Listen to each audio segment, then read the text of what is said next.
Hey yo guys, what's happening? It's your boy Araine TJ back again with another episode of Just a Thought.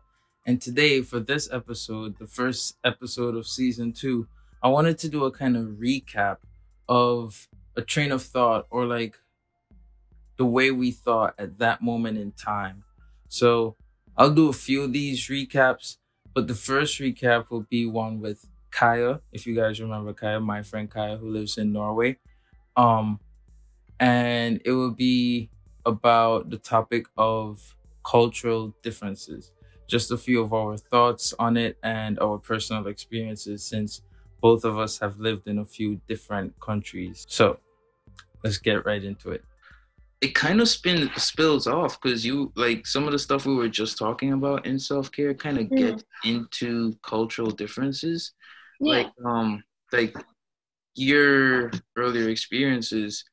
I'm really sorry to hear that. That's how that's how it went down, and that was your Mm, response. Because for me personally, nothing ever seemed too hard. I don't remember, but my mom will tell me that I've been running in stadiums since I was 3 years old in oh, Jamaica. wow.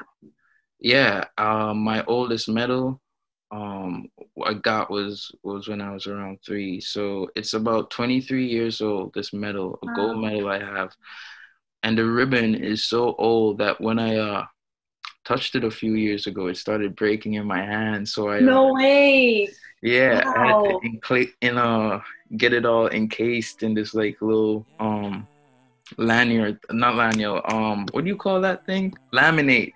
Yeah, laminated. Yeah. Mm. Yeah, yeah, yeah. Oh my gosh. So, Yeah, you gotta preserve that. yeah, for sure. So that just like tells like my whole life I just never viewed competition in a negative light. Mm. I was always I was always in the top 5 no matter what it was. So cool. School, sports, playing around, anything. I was always in the Yeah. top 5. And Yeah. if I couldn't do it, I was gonna find a way to do it. I wouldn't say it's Yeah. too hard. I was never one of those to say Mm. it's too hard. So for me personally, I mean, I guess it also has to do with my culture because in the Yeah. Caribbean, I touched on it briefly. In the Caribbean, all Mm. the primary schools, high schools, whatnot, they have sports day once Mm. a year where everyone in school takes part. Yeah. Even if you're not athletic, you do something. Mm. You're either in the marching parades, Mm. um, you do the jogging or the walkathons that lead Mm. up to sports day. Yeah. You take part in sports day. You do the track and field, the shot put, the this, Mm. that, whatever, and you always want to be the best in what you do. Well, that's how I felt, and me and Mm. the people I was around. So I never saw it, through the eyes of my culture. I never saw competition as a bad thing.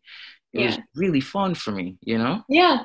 That's good though. I think that's a healthy way of looking at competition, and it's the kind of attitude most people should have. I really hope that they would.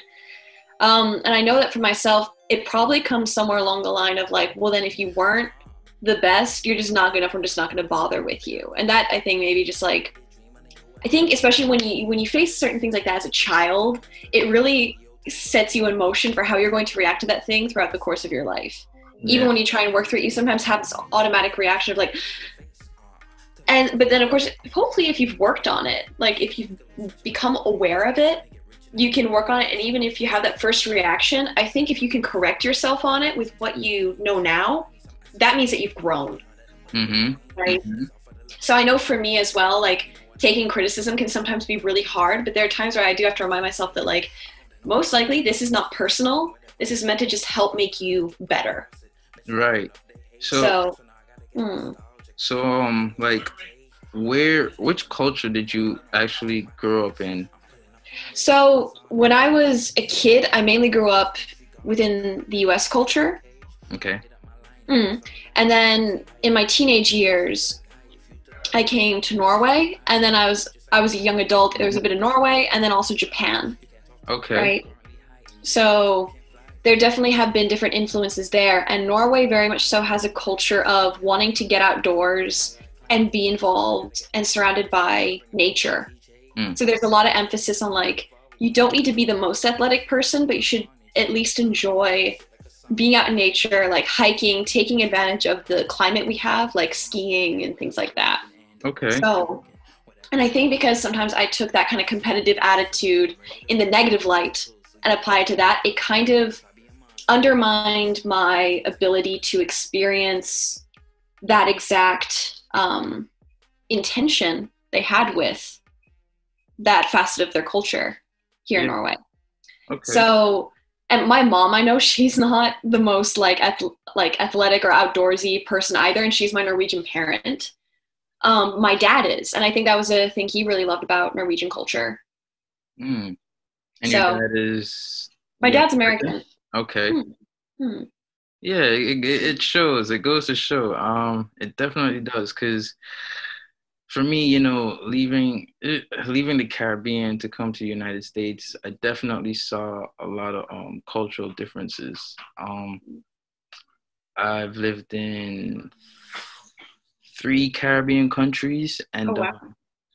Hmm. they, their their cultures are they vary, to Mm. some degree, but not that much. Even Mm. though there's like large bodies of water between us, like Yeah. mentally, the Caribbean people seem to have a certain unity in their Wow. culture, even though it differs. So the things like, competition and stuff like that, it's really there. Like I remember moving to Trinidad, first time someone asked me, "Yeah, any boy it is?" I didn't know what they meant.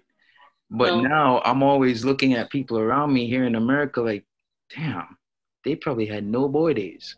So boy days, boy days in Trinidad is what they say when you're like, when you just went and played and you you Mm. you you threw glass bottles at glass bottles, or you climbed trees Mm. with your friends, or you Yeah. went out there and you did these athletic things that Mm. boys tend to do in traditional Yeah. times. But coming here, the culture is different, and I feel like it has something to do with the status, the first world status, and the amount Mm. of technology at the disposal.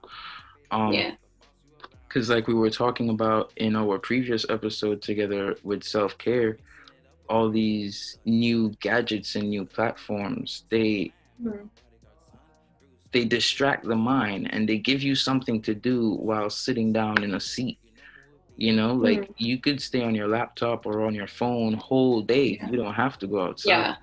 But coming Mm. from cultures where we didn't have that, I got my first cell phone at 11, and it was one of Mm. those bulletproof Nokia phones. Yeah. Oh my gosh. And like, Oh. how could I have sit down on that and play on that whole day? I had Mm. to go out there and do something. I had to draw when I was Yeah. bored, or be on the track team and the swimming Mm. team and the rugby team and the water polo team at the same time, because I had a lot of energy as a kid, Yeah. and I was just doing all these different things, and my culture and Mm. what I was around promoted that, you know Mm. but the culture here, it really seems to promote whatever you want to do, Mm. but we prefer you to be lazy. You know what I Yeah. mean? Yeah. There's sometimes this pressure to be a bit more idle while still telling you to be active. And these two things don't necessarily go hand in hand, if you ask me. And I think it's interesting that you say that, you feel you are allowed to be more active, like outdoors. Because I see the same thing here in Norway that, like, kids, even when it snows, they're allowed to go outside and play at school.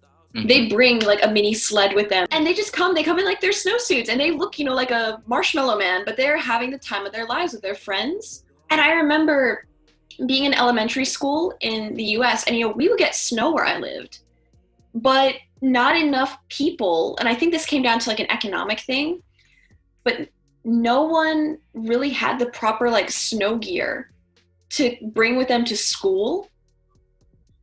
And I think they were also worried that people get hurt playing in the snow, like that people would like, throw snowballs at each other and just someone would like die.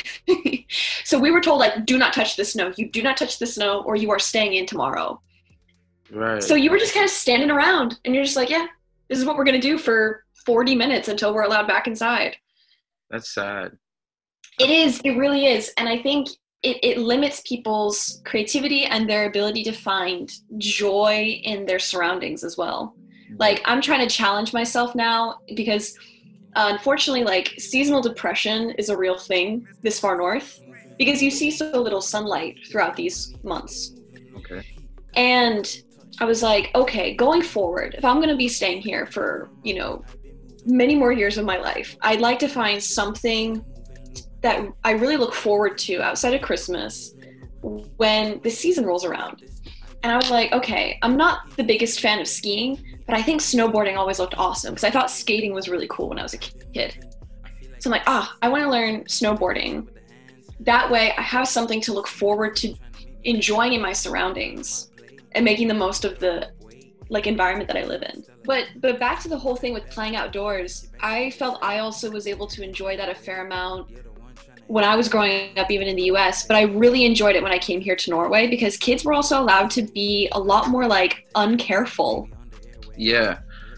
Yeah. I mean, I guess you had a good point with the economy of it all because, yeah, they say money runs the world, but it's definitely king in America.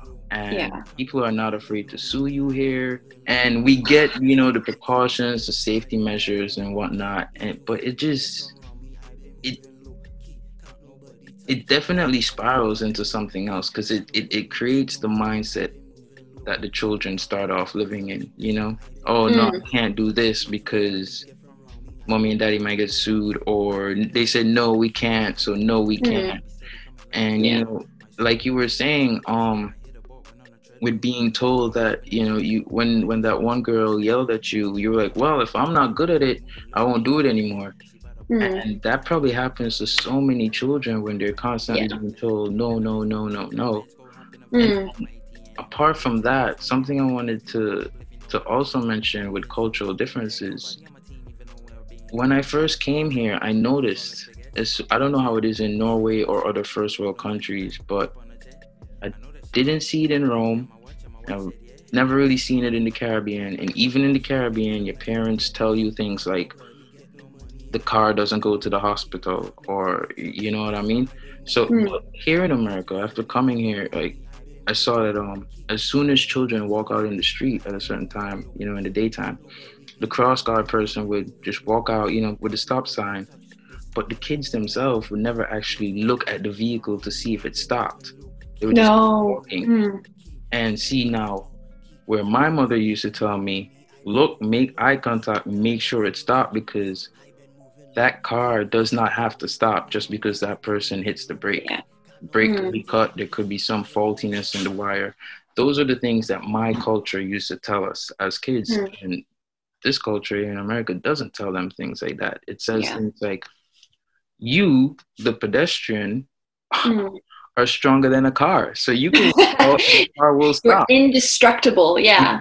Exactly. And it causes people, imagine your first 14 years, that's the life you get a certain level of entitlement, Yeah. I could just walk out in the street, the car has to stop. Now you start thinking, I could just do this and you have to, Yeah. And all of it seems to just play on everything. And it's like the cultures and the norms and the taboos of a culture really impacts the individual within that culture, no matter how much they think it doesn't. All right, guys, thanks for watching today's episode. And as you heard, I had some of my own music playing in the background. If you want to hear those better and stream some of it, you could check the links below. It'll be in my link tree, so you can just follow all that. And again, if you want to support the channel and the growth of this forum, you can head over to pyramofficial.com and buy some merch. So have a good day, everyone. Bye.